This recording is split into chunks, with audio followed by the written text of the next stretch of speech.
Cure చట్టంలో ఆస్తి పన్నుతో పాటు చెత్త పన్ను కూడా విధించే అవకాశం ఉందని సైబరాబాద్ మున్సిపల్ కార్పొరేషన్ కమిషనర్ సృజన తెలిపారు. వ్యవస్థను మరింత బలోపేతం చేశాకే చెత్త నిర్వహణలో నిర్లక్ష్యం వహించే వారికి భారీగా జరిమానాలు విధించనున్నట్టు తెలిపారు. సీఎంసీలో జరుగుతున్న అభివృద్ధి పనులు, కార్యాలయ పనితీరుపై కీలక వివరాలను వెల్లడించారు.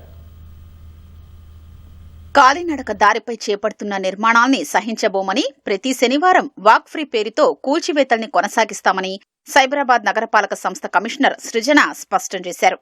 సీఎంసీ పరిధిలో జరుగుతున్న అభివృద్ధి పనులు, పరిపాలనా వ్యవహారాల్ని ప్రధాన కార్యాలయంలో వెల్లడించారు. స్వచ్ఛ భారత్ మిషన్ పథకం కింద కేంద్రం నుంచి 138 కోట్ల రూపాయల కేటాయింపు జరిగిందని, ఆ నిధులతో చెత్త ఊడ్చే వాహనాల కొనుగోలు, పలు వ్యర్థాల తరలింపు కేంద్రాల నిర్మాణం, స్వచ్ఛతపై అవగాహన కార్యక్రమాల నిర్వహణకు ఖర్చు చేయనున్నట్లు వివరించారు. కొత్తగా రాబోతున్న క్యూర్ చట్టంలో ఆస్తి పన్నుతో పాటు చెత్త పన్నును విధించే ప్రతిపాదన ఉందని, సర్కార్ అనుమతి ఇస్తే ఆటో కార్మికులకు ప్రతి నెలా డబ్బు చెల్లించాల్సిన అవసరం ఉండదన్నారు. ఇటీవల స్విగ్గీ, జొమాటోలకు నోటీసులు జారీ చేయడం మంచి ఫలితాన్నిచ్చిందన్నారు.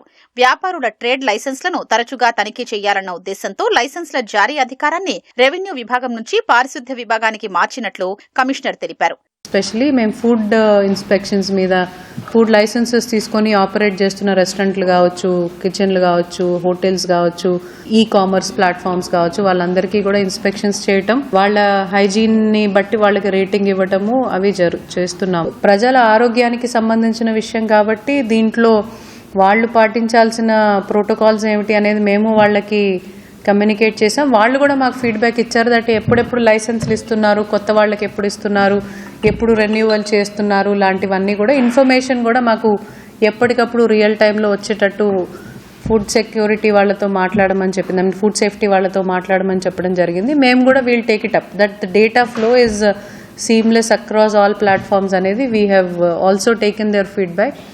So good response that we got from all platforms. They are making some changes and we are very glad.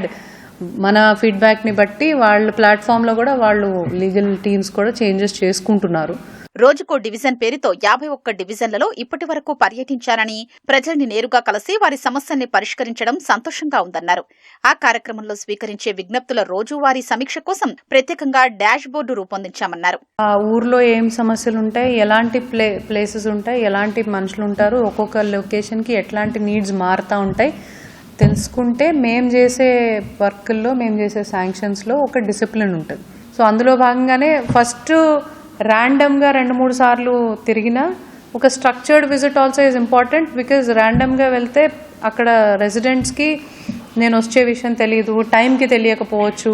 So మీకు మేము చెప్పాలనుకున్నాము, మీరు మాతో మాట్లాడకుండా వెళ్ళిపోయారు అనే మాట రాకుండా మేము వాళ్ళని పిలిచి కూర్చోబెట్టి అడిగి తెలుసుకొని లిస్ట్ డౌన్ చేసుకొని దాని ప్రకారం పని చేస్తే everybody knows what is happening, what is not happening also. Start on అసలు ప్రైవేట్ హాస్టల్స్ మీద పాలసీయే గవర్నమెంట్లో డిస్కషన్లో ఉంది.